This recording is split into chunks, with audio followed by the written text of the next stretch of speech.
ചൂട് സഹിക്കാൻ വയ്യാതെ അങ്ങനെ ഇരുന്നപ്പോഴാണ് കേട്ടോ ചെറിയൊരു വേനൽ മഴ പെയ്തത്. വെളിയിൽ നല്ല തണുപ്പുമായി. ബാംഗ്ലൂരിൻ്റെ ഒരു പ്രത്യേകത എന്ന് പറയുന്നത് ചെറിയൊരു മഴ പെയ്ത് കഴിഞ്ഞാൽ പിന്നെ നല്ല രീതിയിൽ തണുപ്പങ്ങ് തുടങ്ങും കേട്ടോ.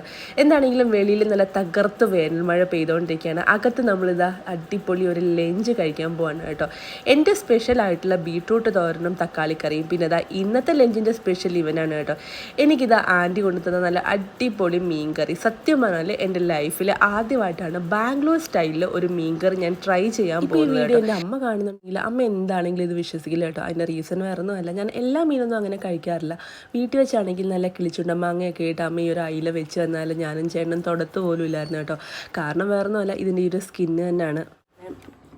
ബാംഗ്ലൂരിൽ ഞാൻ ട്രൈ ചെയ്യാത്തൊരു ഐറ്റം എന്ന് പറഞ്ഞാൽ ഫിഷ് മാത്രമാണ്.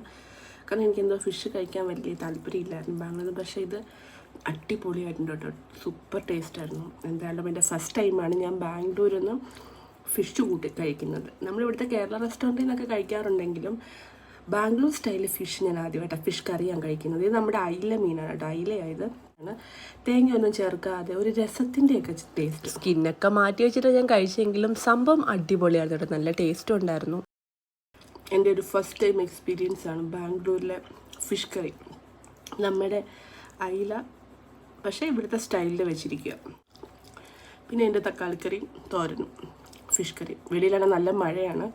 മഴയത്ത് ഞാൻ ചൂടാവോടുകൂടി ഇങ്ങനെ മീൻകറി കൂട്ടി ചോറുന്നാണ്. അമ്മ വണ്ണുണ്ടാക്കി തന്ന മീൻകറിയുടെയൊക്കെ ടേസ്റ്റ് അല്ലെങ്കിൽ അതിൻ്റെ വില എനിക്ക് ഇന്നാണ് കേട്ടോ മനസ്സിലായത്. എന്താണെങ്കിലും അമ്മയുടെ മീൻകറി ഞാൻ വല്ലാതെ മിസ് ചെയ്യുന്നുണ്ട്.